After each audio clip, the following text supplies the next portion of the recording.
Hello, everyone, and welcome to episode 15 of the Saturday Morning Gaming Show. It is February 22nd, 2020, and I'm your co-host, Fat Wizard, joined today by... Alamaxia. And Lobos. And today we're playing Duke Nukem 3D for the PC. This game was released in 1996, and gents, I've got to say, I had forgotten how good, like legitimately good, Duke Nukem was. Right? I had very never good. played a Duke Nukem game before this. I did not know what I was getting myself into, and I was very, very pleasantly surprised. Yeah, actually, one thing I should mention here is Duke Nukem is very much a product of the 90s and has a lot of themes that aren't really consistent with kind of today's society. We're going to do our best to sort of like not really discuss some of these themes, but just be aware that this episode may not be appropriate for younger listeners. All right, so you start off in the first level, and really, really iconic. Like in my mind, this is right up there with the first level in Doom. You start out kind of jumping out of an airplane, and Duke's like, "Those aliens shot up my ride," and you just have a very, very small room, kind of outside, and immediately you just blow up some barrels and open up a passage to go. Kill some aliens, and I got to say it's pretty fantastic. The game starts with you blowing up a huge set of barrels, and it sort of like sets the tone for the game, right? It really shows you that you can affect the environment with explosions. There's more to the game than just walking down corridors. Mm-hmm. And I don't know if you folks saw, we just got this in the video, but you can actually get a rocket launcher in the first 30 seconds of the game. So I got to commend a game that's just kind of like, hey, we realize the rocket launcher in traditional first-person shooter games, that's something you get like maybe a third to halfway through the game. Duke's just like, hey, that's what the game's about. Just blow up stuff and have fun. So I don't know if anyone else saw that. It's a little bit of a secret, but yeah, you can pick that up right away. Yeah, they really don't ease you into your weapons too much. It's kind of, all right, we're just going to throw some things that make things go boom at you, and it's a lot of fun. It's a lot of fun just to not feel like I have to play for 4 hours before I get the big explodey things. Yeah, right off the bat for me, the big thing. So we did I played Doom not too long ago, and the comparison here, because I mean, people might see this and just say, "Oh, it's just a Doom clone." And yes, it's an FPS, like everybody says about every game today. But there's definitely some things that were a lot different that I wasn't expecting for this sort of game, like Doom, Duke, like Hollow Duke, like to to distract enemies or various things like that. That I just wasn't expecting. The jetpack. Yeah. Yeah, there's a lot of little toys to play with. Alamaxia said, there's the jetpack that you can use to fly around with. You've got the Hollow Duke. You have like a health pack. I'm trying to think. You've got steroids that you can use to go faster. So lots of little toys. And so let's talk a little bit about how the game is structured. So the original Duke Nukem 3D came out with 3 episodes. Very traditional, like Doom had 3 episodes, and each of those episodes has, let's call it like 9 to 11 levels. And then about 6 months after the game was released in 96, there was a 4th episode that was added. And then actually very recently, within, I want to say like the last year or two, there was a 5th episode. But because we're kind of looking only at retro stuff, 20 years or more, we only covered the first 4 episodes. So the episode names are LA Meltdown, and then let's see, the second episode is called It's Lunar Apocalypse. Yeah, Lunar Apocalypse, that's right. And episode 3 is Shrapnel City. Episode 4 is called The Birth. And the way that I've got this structured is we're going to be spending about 15 minutes in each one of these. So they're going to be coming pretty quickly. We're going to try to cover just the real highlights of each episode as I saw them. But to give a little bit of a context into who is Duke. Lobos, why don't you tell us, like, if you were to describe Duke, how do you put that into words? Duke, a man of Duke is so like many talents. Arnold Schwarzenegger, but also he's super, like, I don't know. He's just here he's a big punk, and he's always the top dude, and he's nobody's ever above him, and he's here to just, the voice they give him, John St. John, is just, hey, how you doing? So good. I'm here to kick ass and chew bubble gum. Blah, blah, blah.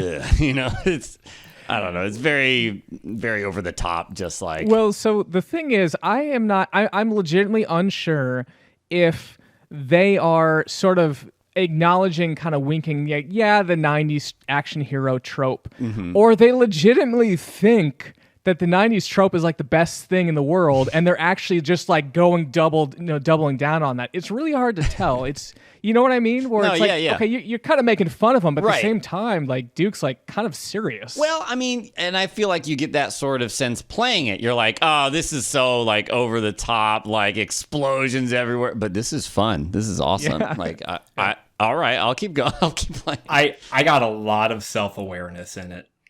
Yeah. Just the way a lot of the little Easter eggs, or not really Easter eggs, but little details were put into the game, the way they would word some of even the posters that you would see put around the game, which there's a lot of fun detail in just the artwork that they put into it, instead of just the models of the characters and everything. There's things on the wall that will make you laugh. Mm-hmm. Yeah, like one of the things, we were just fighting some cops. So of course, the cops are pigs, large pigs, right? And they wear a shirt that says LARD, lard. Obviously a play on LAPD. So that's kind of like the type of stuff that they use puns a lot, and they kind of do poke fun at just society as a whole, I think. And the reasoning behind that is that the aliens came back to Earth, and they were actually basically infecting and changing all the humans, and they chose for the cops to be pigs. Yes. And so Duke is really here to basically, he wants to save all the women of Earth, which have more or less been abducted, and then kill all the aliens that are really kind of messing up his day. They shot up his ride. They shot up his ride. I want to talk a little bit about his look, because I do think, Lobos was spot on. He is Arnold Schwarzenegger. He's got the crew cut. He barely fits into his shirt. Like, his muscles have muscles on them. And he's got these, sunglasses. And he wears these sunglasses everywhere. And so, it's hard not to just kind of look at him and be like, that guy looks cool, And maybe in an ironic sense. Right. But he's kind of cool looking. He's like the high schooler in his Letterman jacket who's like in the corner leaning against the wall like, yeah, this is my place. And you're like, oh gosh, all right, whatever. So Hail this to the game, king, baby. Awesome. Now this game uses something called the build engine. It didn't use the id Tech engine used by like Doom and Quake. But it's very similar in terms of how the technology works. So it is fully, I shouldn't say fully, it's mostly 3D. The creatures are actually 2D sprites. Again, much like how Doom worked, where the 2D sprites kind of face you and shoot you, but you can see that they're kind of rotating. They're very flat. But I think that does a pretty good job of selling the experience. Do you guys kind of agree with that? Oh yeah, but there were some times that it really worked against you. Whenever you had an enemy that was directly above or directly below you, because it was a 2D sprite, you like have this 1 pixel line you're looking at, and some of the enemies would charge and explode at you on sight. So you'd be looking for this line coming straight at you and suddenly explode. You're like, oh my god, that's where it was. Yeah, I think that's exacerbated by the fact that you do get a jetpack in this. So there's a lot more verticality than, say, Doom, where things might be above you and there are some flying enemies, but really, like, you can fly and everything else becomes lines. And it's like, well, what am I doing here? Yep, exactly. But So I do want to just highlight some of the mechanics they have in this, like some of the special guns. Like we saw earlier in the video we're watching, how there's a shrink ray and it'll make you tiny, and also enemies tiny, and that allows you access to through vents that I think you need to in future levels, as well as you can just kind of step on enemies that have been squished, and it's actually really powerful for some of the bigger enemies. That I use that a lot. Yeah, a lot of the weapons are just fun weapons to use. I think if you contrast it against something where Doom and Quake, it's like each weapon really had a situation you'd want to use it on. Mm-hmm. Whereas in Duke, I kind of just felt that I was swapping weapons just because I wanted to have some fun. Like, you talked about the shrink ray. The shrink ray makes them very small, and then you walk over and you can squish them. You have some laser trip mines, which actually aren't very good, but you attach it to a wall, and then when enemies cross and trip it, it'll blow up.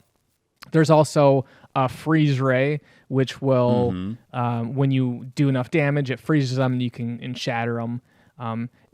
I honestly felt that the shotgun was probably the most versatile weapon, and I found that was kind of the thing I was using the most. I would agree with that, yeah, certainly.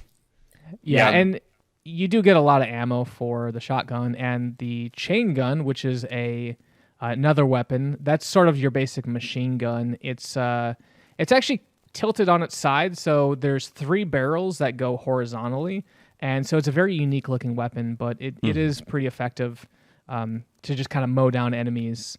But yeah, I would use the shotgun to pop in, shoot one of the cops, and then go back into cover while it reloads, because it's a pump action shotgun. And I was surprised with a shotgun that there wasn't really much of a spread to the bullets. Like, you could shoot things pretty far away and it would still do quite a bit of damage. Oh yeah, absolutely. Here's another weapon I'm using, the pipe bomb. Oh yeah. And you could actually, I don't know if you guys saw, but you can actually lay down multiple pipe bombs and then explode them all at once. I remember as a kid, one thing I did is I basically cheated on the game, and I went and I threw as many like 500 pipe bombs in one room just to see what happened, and I crashed the game. The explosions are so big. Oh man. Fantastic. Yeah. But you did leave out possibly one of the best weapons, which is usable when you have any weapon out, and that is Duke's foot, because you can just kick everybody. So there would be moments where I was just I think you could have both feet kicking, alternating, because there's a default foot button, and then you could also like equip like melee, like unarmed, and then you would be kick, and it was I actually used it in certain situations if I ran out of ammo or if I was just really close range. Well, I think this is the last level of episode 1, and you're presented with a boss, which actually becomes a standard enemy later on. But you go into this arena, and it's this huge, he's probably like 2 or 3 times the size of Duke. He kind of looks like a dinosaur with armor, and he's got this chain gun, or it's more of a minigun that's kind of off to his side. And it's a pretty straightforward fight. Just do lots of damage. But then we get to what's iconic about Duke is his sort of sassy outro. When you finish an episode, Duke kind of like taunts the enemy, and he does some unpleasant things to his head there with a shotgun, I believe. But after that, you get a nice little text right up there, which more or less tells you that the aliens have stolen the women and they have gone off to space. And Duke, none too pleased with that. He's like, no one steals our women and lives. So you go then on to the next episode, which was Lunar Apocalypse. What's this level like, guys? We are in space. Yeah, you start out, I guess you're in Duke's ship, because it's a very small area, and then there's a window outside, and you can see a space base and then a moon. I gotta admit, I wasn't a huge fan of Lunar Apocalypse as a whole. One of the things I really enjoy about Duke, and why I like the other episodes more, is I feel Duke works best when they they try to mirror what life is in terms of building levels that are reminiscent of society. So later on, there's like a level called Duke Burger where it's like, hey, this is just a restaurant. And you're going through that, and it's super fun. There's one that's like a post office.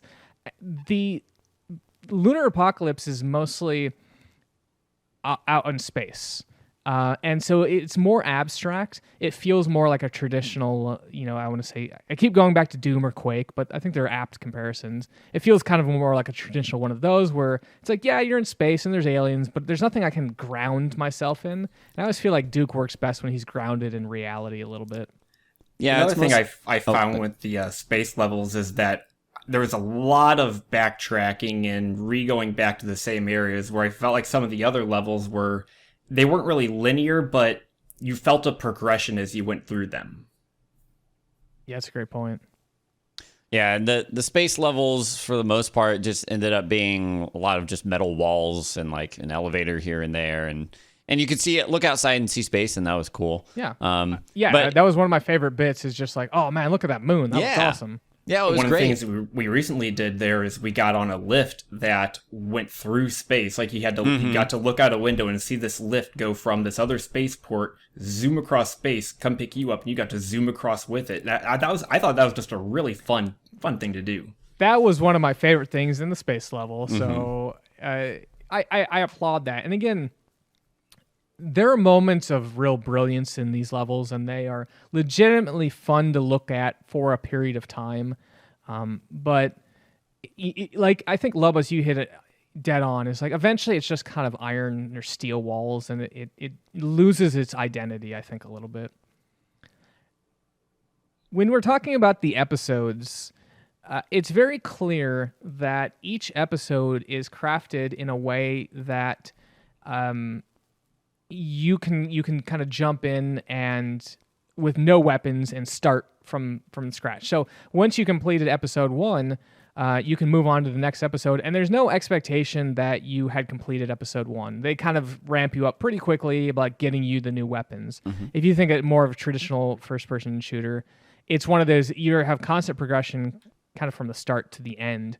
But this one is like, no, we're going to give you all the items you need. And in fact, it's almost like each level was designed to be like, this level is self-contained, and I do feel that you could jump into any level without any weapons and still have a pretty considerably balanced time and actually, progressing through the level and collecting your upgrades. Go ahead. Certainly, depending on which difficulty you do. I think I was doing the second hardest difficulty, and at some points I was left with just my pistol. More early on, and especially if you're fighting like the flying like pigs and their little mobiles, and then they're all shooting at you, and those are easy to dodge. But then once they drop out of it, and then they're hitting you with the shotguns, they're basically instant attacks. So the only way to dodge is to be out of line of sight, pretty much.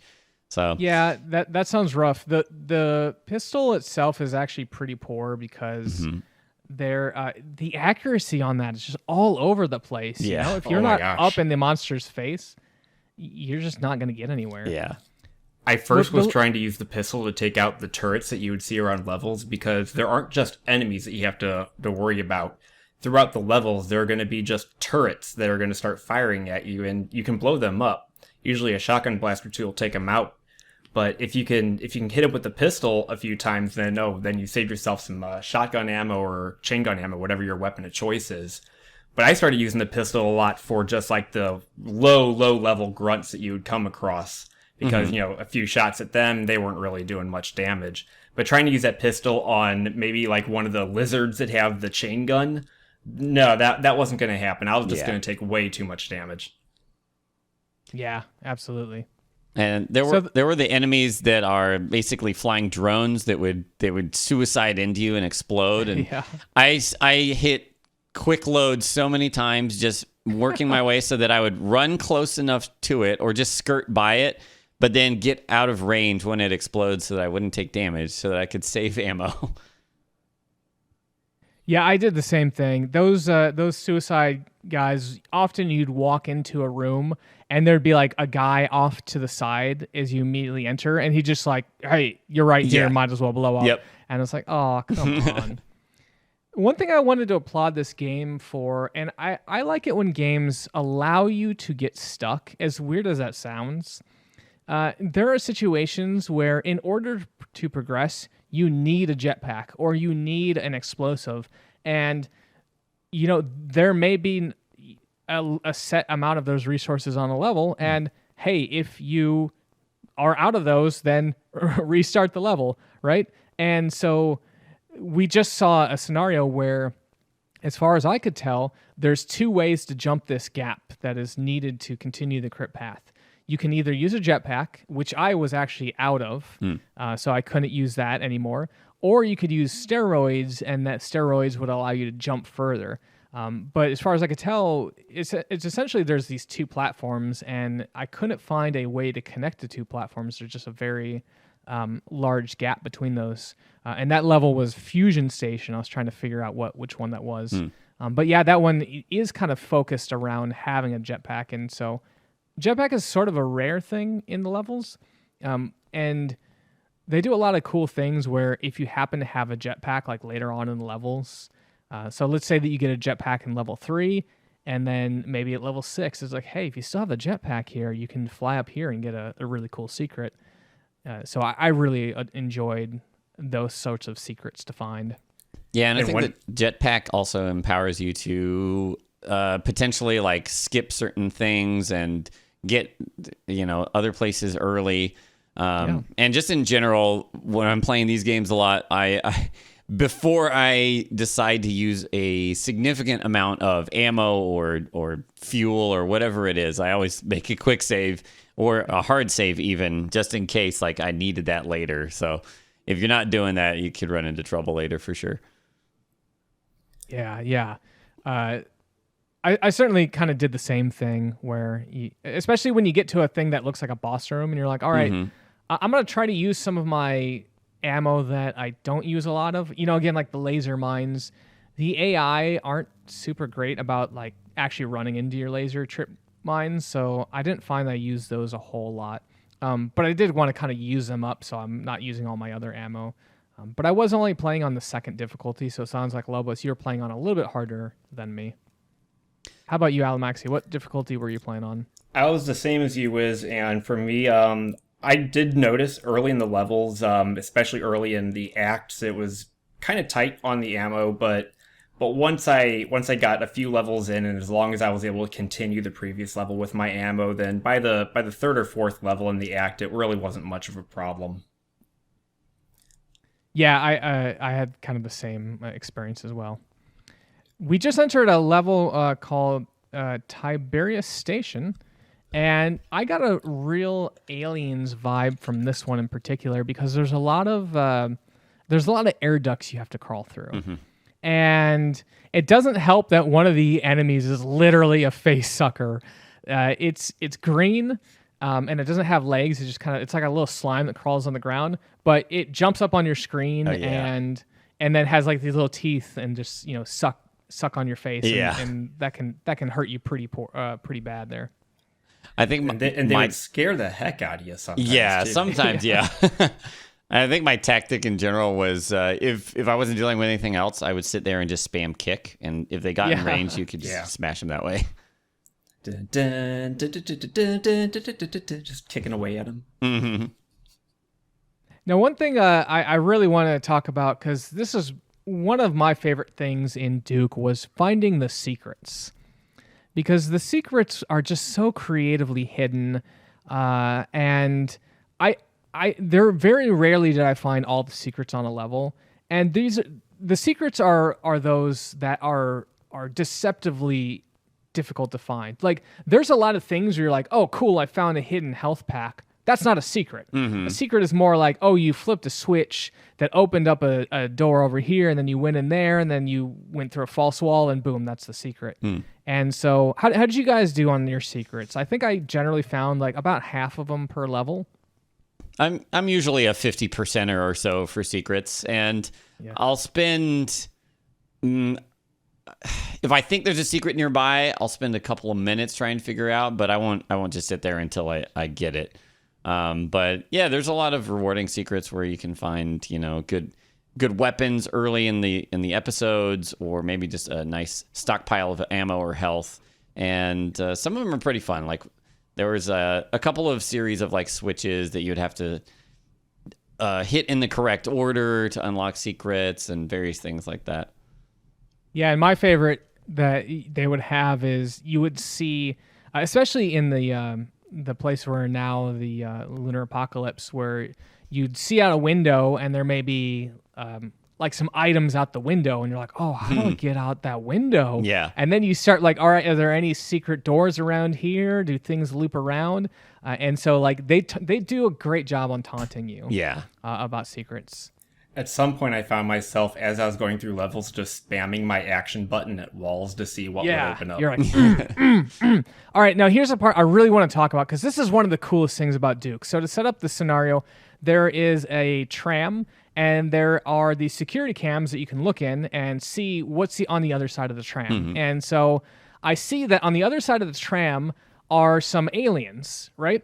And so you can just go, they're pretty easy to kill, and you can just go in there and kill them. But I'm like, what if I put a pipe bomb on the tram, send the pipe bomb over, and then look through the security cam and blow it up? Sure enough, it blows up all the aliens. Awesome. And you're like, that's amazing. Like it's That is again, incredible. it's one of these emergent gameplay things that makes the player feel like they've kind of done one over on the game. Right. And I absolutely love it when there's that sort of creative puzzle solving. And again, I could have just jumped in there and killed them all with a shotgun, no big deal.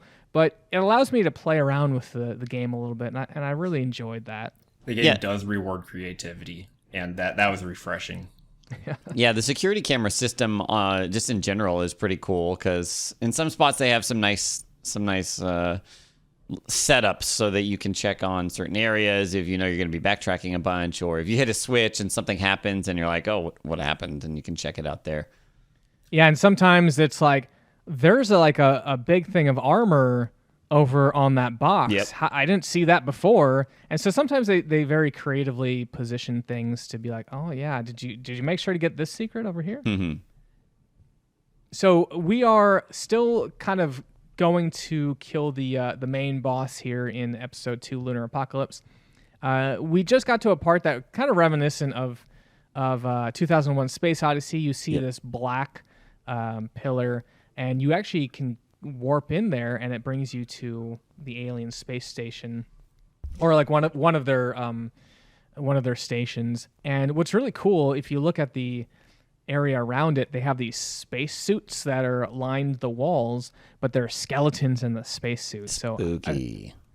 Spooky skeletons. So I don't know if the assumption there is that people had come there before and then they were killed and they strung up the dead people on the walls, or like what that is. Well, I think the cool. levels we were just in weren't those kind of more of a human design? They weren't really alien, and I think these are all of the crew members that were on that ship. Ah, yes. Right. Great point. Abducted. Also, speaking of the movie Aliens, the eggs in these levels look exactly like the eggs like from the front of Alien. Yeah.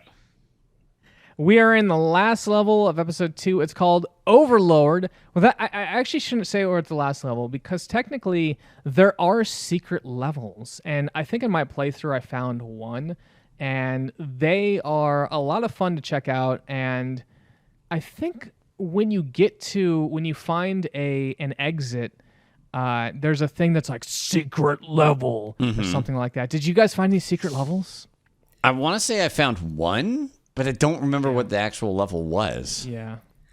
I found some in, I'm wanting to say the third or the fourth act. One of them I did find a couple of secret levels. I think it's likely we all found the same one, because I think it was kind of easy to see. Yeah. We're on the last boss here. This one reminds me a lot of a Rancor from Star Wars that happens to have 2 rockets on its shoulders, like rocket-mounted shoulders that they're just firing at you. Again, I'm quite certain the idea was this is a Rancor from Star Wars, because they certainly wear their inspiration on their chest. But again, you kill him, and you go to a little movie scene, and Duke really needs to relieve himself, and he does so in the privacy of the body of the alien you just killed. And it's kind of cute. in like a a dark way where he pulls up a paper, reading a newspaper, and he kind of whistles the Duke Nukem theme, and it's just like, oh, Duke, you're sort of like this really annoying guy, but I kind of like you at the same. Like I can't. I guess what I'm saying is I can't figure out if I like Duke or I hate him, but I think it's like a mixture of both, right? Where he's like, as long as he's on your side, you're Right. like, yeah, Duke, you're one of us. But if he was an enemy, I'd be like, Duke, you're just not cool. I like how he's written.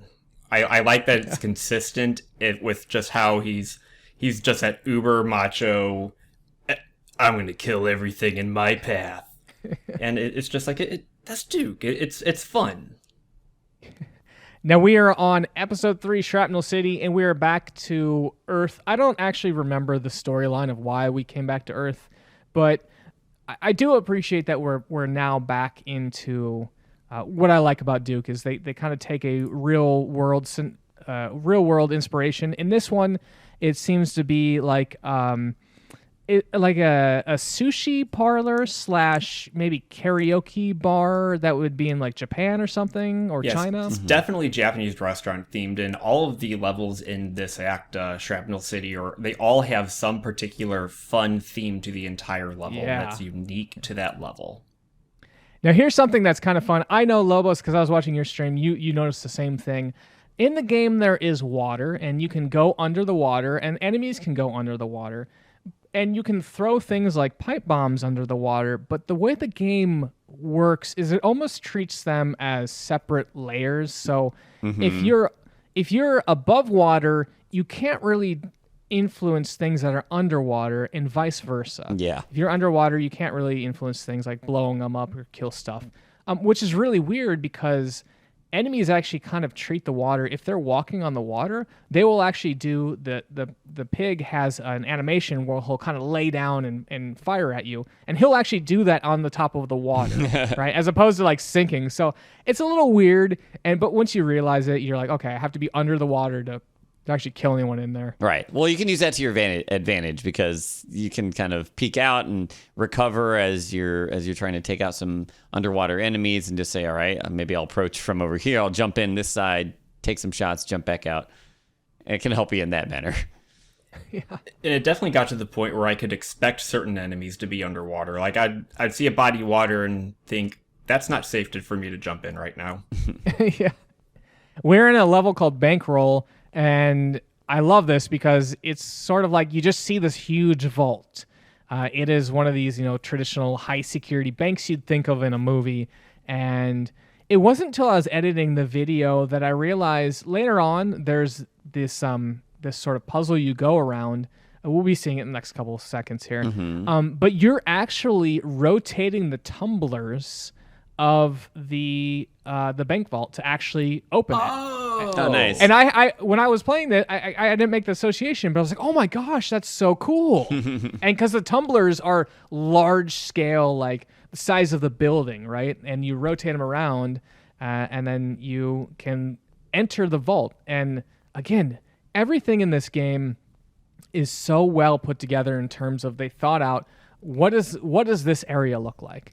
And then they have fun with it. We're like, well, we don't need to be exact, but it's like, what would Duke's version of a bank vault look like? Right. Building sized tumblers, and then you open it, and for some reason there's just tons of aliens there. One thing I really want to point out with the level design is how they were able to take these things like the tumblers and even fit secrets inside of them.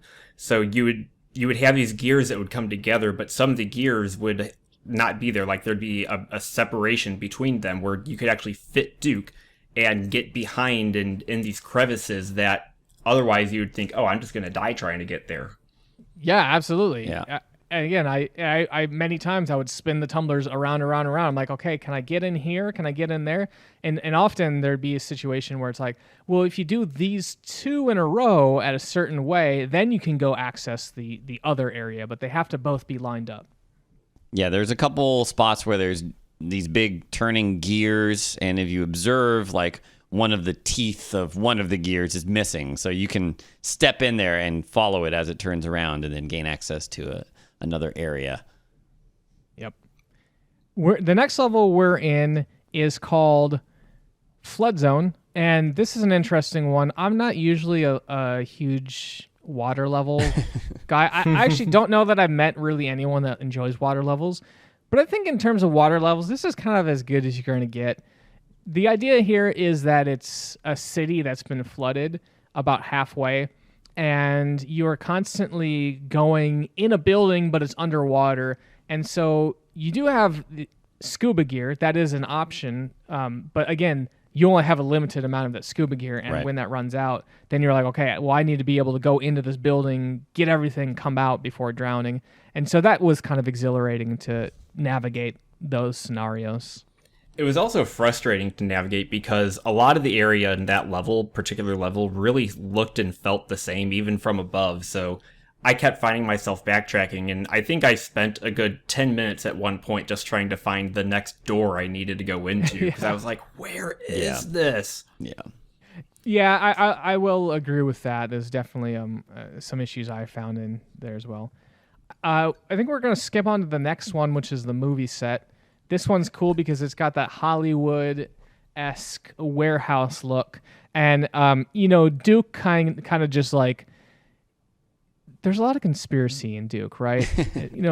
And one of these is you go to one of the sets and lo and behold, there's the moon landing set up. And I'm like, okay, I can appreciate that kind of like, in a joking way. I'm like, yeah, okay. You do get the sense that the government is sort of like controlling, like, I would not be surprised if Duke is like, no, the Illuminati's real. Like, no, seriously.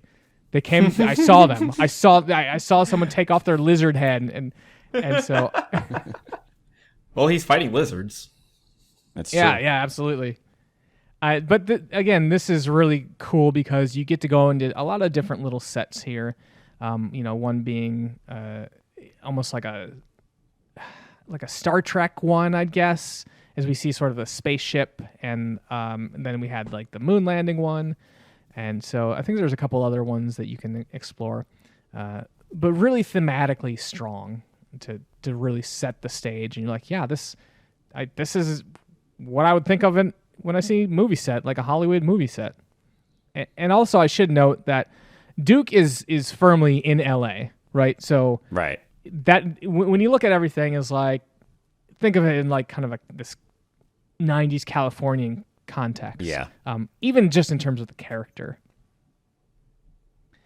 Now, we've completed many levels, probably 20-ish levels. But there's one thing I want to talk about now that we've seen over and over and over is when you complete the level, it's like a little nuke. And often you have to break the glass. You shatter the glass with your foot or the gun, and he just like takes his fist and slams it on the nuke. And I guess it's a big self-destruct button. Is the intent that he's like, I'm gonna clean up the aliens for good by nuking this area, or like I don't know. What do you guys think he's doing there? It's a good question. I mean, that's what I think. I made that. I made that like reference when I was playing. I was like, oh, I guess we're done with this place. So just nuke it to the ground, make sure nothing survives. Duke doesn't seem like he's really like he cares too much about collateral damage. No. He's not very surgical in his approach. No, it's fitting. It's fitting. It seems. And speaking of that collateral damage, another thing that we've seen over and over is the fact that there's a lot of environment that you can blow up, a lot of environment that you can affect, and sometimes you actually have to blow up large parts of the environment to even proceed in the level. Like, you can hit a button and that'll set off a series of explosions that'll level a building out from in front of you, and there's how you progress in the level.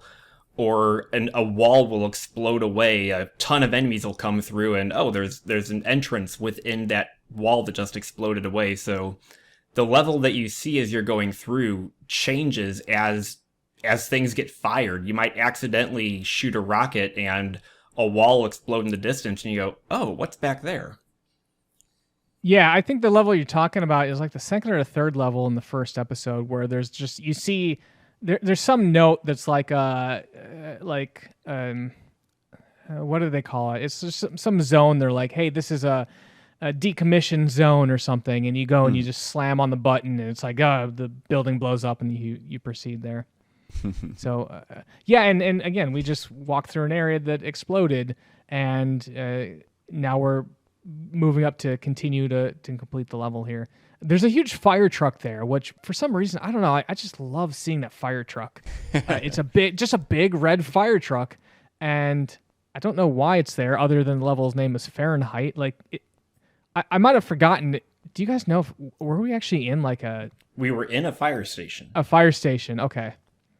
Okay, that's what that was then. Yeah, because again, each of the levels here, we were kind of looking at for like a minute or two. So some of them are kind of chopped up in a way where it's a little hard to tell exactly what the levels themed at. This level here is Hotel Hell, which I guess it's just like a large hotel that you can go through. I remember this area as being really cool because they have a lot of like little secret walls and stuff. So there are some windows in here that have enemies that clearly are jumping in and out. And you're like, okay, cool, I can do the same thing. But some of the windows, if I remember right, they're textured so they look like they're solid, but you can actually just walk through them. And so you find little secrets that way. And additionally, Alamaxia, you were talking about environmental interactions. Often you'll find like a cash register or a bookcase or a painting, and then you can use that, and it might open up a door nearby. And so often it'd be like, okay, I found a place. Just go try to use everything that looks like it might be, a usable item.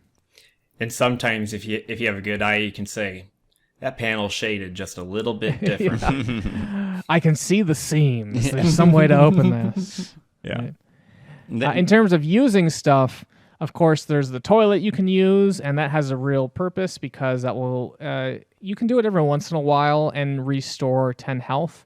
You can also kick fire hydrants or rather blow them up, and then also toilets, and it will spout water, and you can sit there and drink the water. Yep. And get one hit point back at a time. And I'm sure if you're playing at harder difficulties, that's probably essential, right? I did that once or twice for sure. I think on the burger restaurant level that you were mentioning earlier. Yeah. Yeah. Now we're on the very last level of episode 3, Stadium, of course. This would have been the final boss of the original game, and of course, Duke Nukem, he's fighting on a football field. Honestly, where else would Duke's final fight be? Not just any football field; it's his football field. It's on top of a skyscraper because it's got his name right there. So I didn't realize that. And of course, you kill the enemy. And to taunt this one, he kicks the back of his head. His eyeball goes through a field goal post, and Duke's like, "It's good." It's just like Duke. He's so comical about this. Lovable Duke.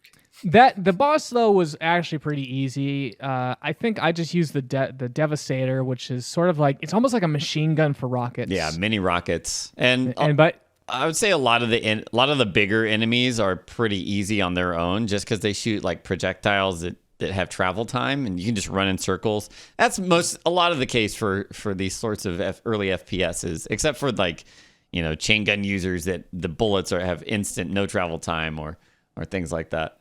Exactly. Yeah. So a lot of it's just circle strafing. Mm-hmm. Now we're now on episode 4, The Birth, and immediately I fell in love with this because you start, a colonel is talking to you with a cigar, and you put on like these thick rim black glasses, and he's like, I'm going in, and you go in, and the the level is called It's Impossible, and it's basically Mission Impossible, the movie. And it's like they're even playing the music that is super reminiscent of it, right? Yeah, it's like a very obvious like duplicate of it, kind of. And the sign in the front said, what is it, like improbable mission or something like that? No, mission building. Yeah, something like that. And it's like, oh, that's so good. And then the goal is there's this white room. If you think of I actually don't know if the movie was out at the time, but if you think of that iconic scene from the Tom Cruise one where he's jumping down It's a Mission Possible, and he's got the wires, and he's kind of going from the ceiling down to the ground in this white room. Is very reminiscent of that, right? Where it's kind of like you get the sense that there's not a lot of ways in, and then you just had to infiltrate this area and activate. I don't know exactly what you're activating, but there's a lot of aimless clicking. Yeah, that was one thing. So often there would be these little switches, and you have to depress the correct order of switches. And that's pretty easy when there's only 3 switches, because there's only, 6 combinations. But when there's 4 switches, it become a little bit more cumbersome to have to go, try every single combination. But one of the nice things about it is you don't need to actually use the item, because you can actually, I think you press the E key for use. Mm-hmm. But you could also shoot the things, which is, of course, that's Duke. He's like, I'm just gonna shoot the switches. But you complete that, and you open up the vault here, and I'm actually not sure again what we're trying to do. The beginning of the episode, of course, showed a woman who looked like maybe was birthing aliens or something, hence the name. And maybe, I think what we find is maybe the government was experimenting on I don't know. I'm really theorizing here. He's literally just sending you to stop the aliens, because the aliens are invading Earth and trying to take over. They've already taken over LA, and this guy's like, hey, we need you to stop these aliens from doing things to other cities. Here's what they're doing to people. Yeah, and because the message I got was because you infiltrate the facility, and then you open a door and there's a brand new enemy. It's like a big, it's like a reptile, and he's got an interesting attack because he'll actually shrink you, and then he'll also claw you. But this was there's actually 2 new enemies in the episode 4 here. There's that alien thing, and then there's also one of these pig cops that has a little tank that he's driving around. It's a pig in a tank. The big tanks. Now we're in one of my favorite levels, which was called is it Duke Burger? Let's see, Duke Burger, and welcome to Duke Burger, home of the Duke Burger. Oh, wrong thing. And you get there. I actually had a lot of difficulties finding out how to get into the Duke Burger, because again, it's a fast food chain complete with a drive-through place where there's a little board you can order from. If you try to order, he's just like, "Go away, we're closed." But I applaud the game and its tenacity, or its willingness to really make you explore every section of the level to try to figure out how to get in. I think I spent probably 10-15 minutes running around the same building over and over and over trying to be like, how do I get in? And they kind of hide a key card in a place that's not super obvious. I don't know. Did you guys have any issues finding that key card? It took me a few minutes for sure, especially because there were a bunch of these flying pigs just circling the entire building. So I wanted to make sure I got them all down because they were a pain. When you get into Duke Burger, one of the first places you go to is the bathroom.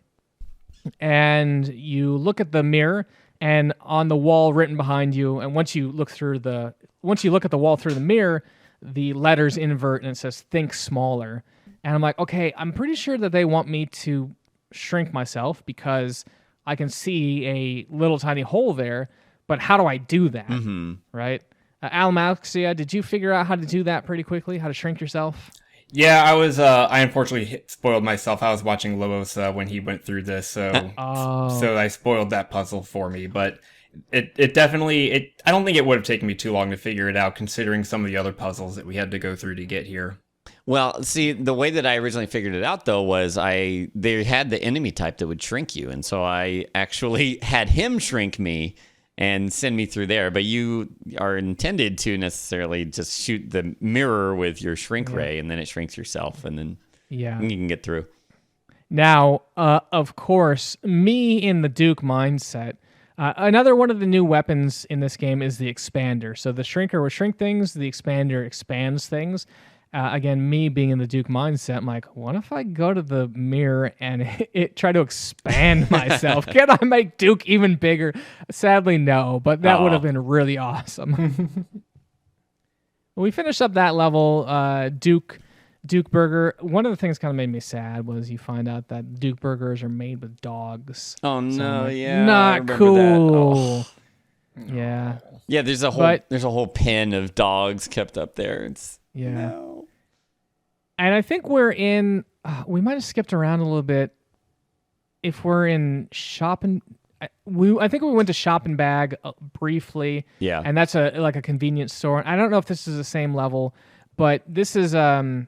This is Pigsty, because you essentially infiltrate a cop place, and one of the areas you see is like a little interrogation thing where there's a camera pointed in, and then a chair and a desk, and you can see blood on the wall behind them. And then you get near the end of the level, and it looks like a judge room, and of course, the judge, jury, and executioner up there is the boss from the end of episode 1, the dude with the chain gun. I thought that was kind of a nice nod to be like, yeah, okay.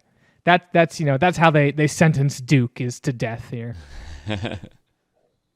After that, from here I actually got to go. I found a secret level, and so we are jumping in Area 51. Oh, same secret level I found. Okay, awesome.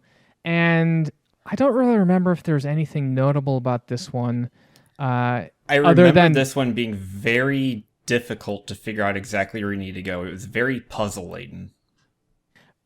Yeah, I could see that. One of the things I do like about this is you go to Area 51. First of all, there's a sign that's like Area 51 right here. But also there's is it just like a Winnebago sitting outside of Area 51? Where it's like, yeah, that's government surveillance, right? I told you, it's an Illuminati. So you break into Area 51, and the secret levels are... I do feel like, as fun as Duke is on their levels, I always feel like the secret levels, they kind of just go a little bit further and make it a little crazier, a little bit more zany. And so I can appreciate that. I do remember Area 51. Oh, yeah, that's right. Because one of the things you do at the end of Area 51 to complete it is you launch 2 large missiles out of the station. And I think that the intended target, because we're seeing this on the view screen, is Duke Burger. Yeah. So I think we're like nuking Duke Burger or something. Into Nuke Burger. Yeah. Mm-hmm. Awesome. Now, once you complete the secret level, you go back into the next, which would have been the next level in the order of the levels here. And I think this one is Going Postal. Yes, and of course, it is a post office complete with like mailboxes and pigs that are running the area here. But again, I just want to reiterate like how well these levels work. I think that episode 4 is probably one of my favorite episodes, because they just have these really cool thematic scenes or thematic areas, and in and out of themselves, like going to the post office or the supermarket or a restaurant is not very exciting. Right. But in the context of Duke and how they perceive, I just loved exploring like what a post office looks like in Duke's world. Yeah, it was cool. I remember at this point, the levels were starting to get really tough. So especially this part I recall where you jump behind this barricade and there's all this ammo, this huge stockpile of everything. And you hit a button to, I think, open where you go next. And they just chunk a ton of enemies at you. And then I realized afterwards that there's a button there that just basically demolishes the area in front of you where all the enemies are piling. And it can take care of them pretty easily. Yeah, and there's actually kind of multiple waves that come at you. Mm-hmm. And this one actually took me a couple tries to realize, hey, yeah, it's best if you stay back behind the barricades and then use that button to blow stuff up. Yeah. And a lot of times in those giant waves, they'll start throwing those pig tanks at you. And so far what I've been seeing is just kind of, it's pretty effective. Just, strafe them, do what you can, launch your rockets. But did either of you figure out the quicker, more ammo-less way to kill them? No, what's that?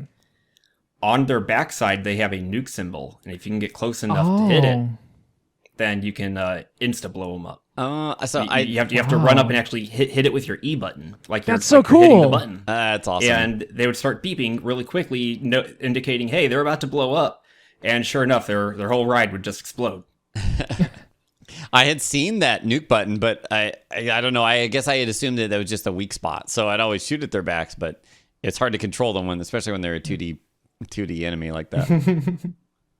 So due to time, we did have to skip a couple levels. One of the level I just wanted to briefly talk about was a level called Babeland, which was really funny because there's like these little Mickey Mouse like animatronics that walk around and they'll be like, "Welcome to Babeland," and they just keep saying it. I'm like, how do we get them to shut up? And then eventually I'm like, oh, I just boot them and then kill them.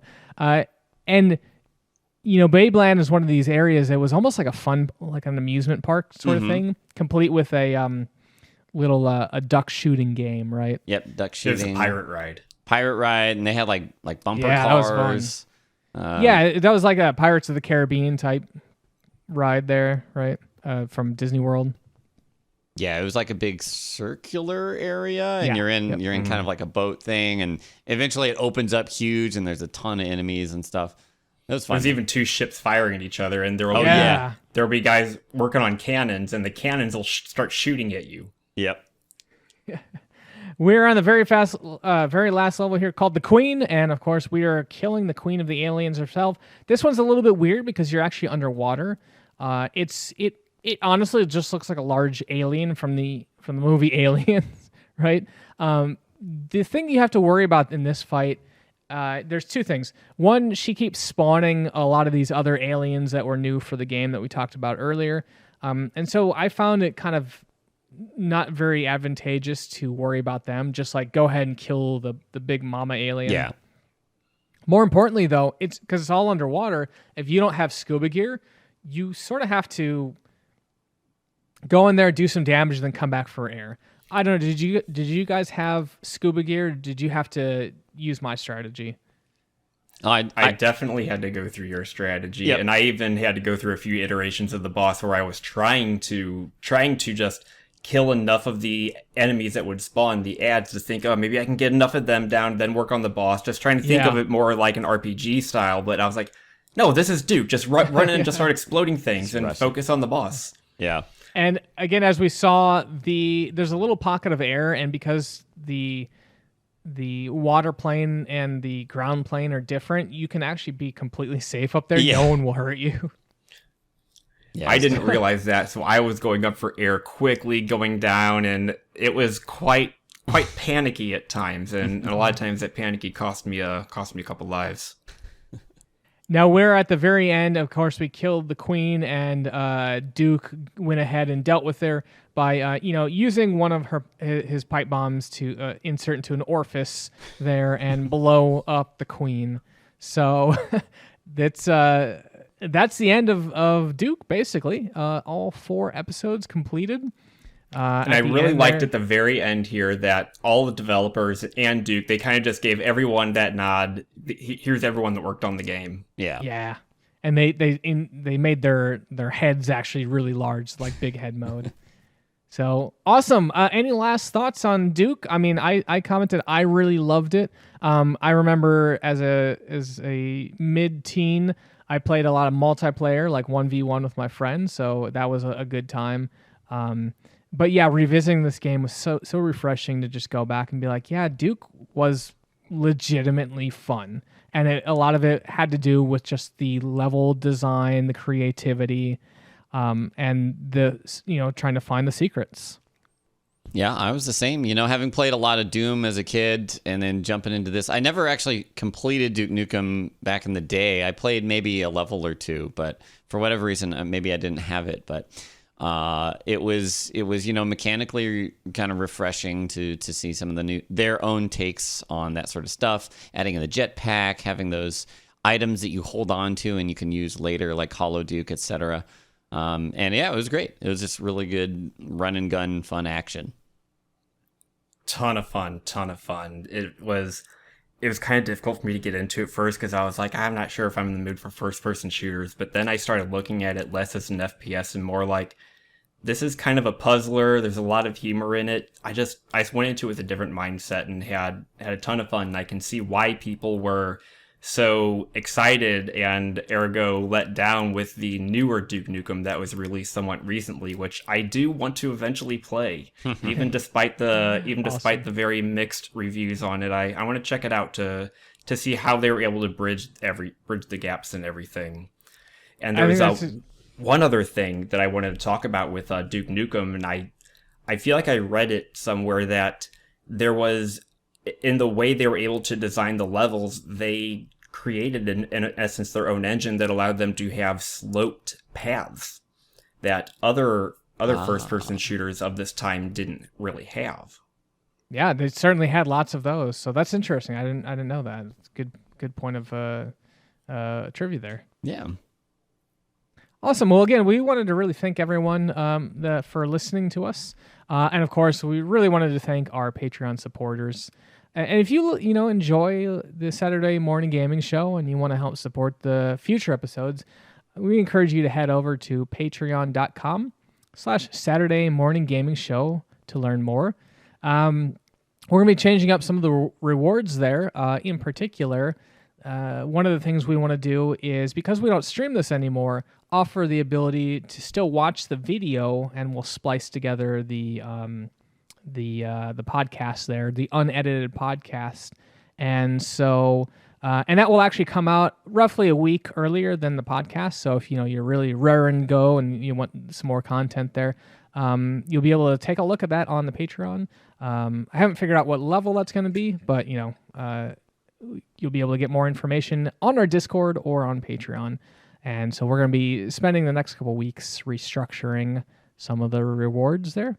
I really encourage you to take a look at the site, or if you have any questions just around specifics, do make sure to come chat with us on the Discord, which you can find either from the information on the podcast, or you can follow us on Saturday M Gaming on Twitter to find the link to our Discord. So, what are we going to play next? Well, Alamaxia, I know that you said you weren't interested, or you weren't feeling first-person shooters, but I think we got you now. I think we got you with Duke, and we're going to get you with the next one, hopefully. I've actually never played this game, and I'm super excited to check it out. We're going to be playing Heretic. Ooh. So this is a fantasy first-person shooter made by I think it was Raven Software back in the early 90s, and I believe it did use the Doom engine. So it's definitely a darker tone, more serious, I believe, than something like Duke. But if I remember right, the weapons are less about actual guns and more about just kind of like exotic fantasy weaponry. So I'm super excited to take a look at that. Same. Now I'm even more excited. Yeah. Awesome. Yeah, well, we'll chat about that in March. But sadly, we have reached the end credits of this episode, and we really wanted to thank everyone for listening to us on the podcast. And we do release a podcast monthly, so be sure to follow and subscribe to the podcast on iTunes, Google, Spotify, or whatever your platform of choice is. Yeah, and if you have any feedback, we'd love to hear from you. Shoot us an email at SaturdayMorningGamingShow@gmail.com. Or follow us on Twitter at SaturdayMGaming. And of course, we got a special shout out to TechnoAxe for much of the music this episode. For Saturday Morning Gaming, I'm Alamaxia. And I'm Lobos. And I'm the Fat Wizard. We'll see you in March with Heretic.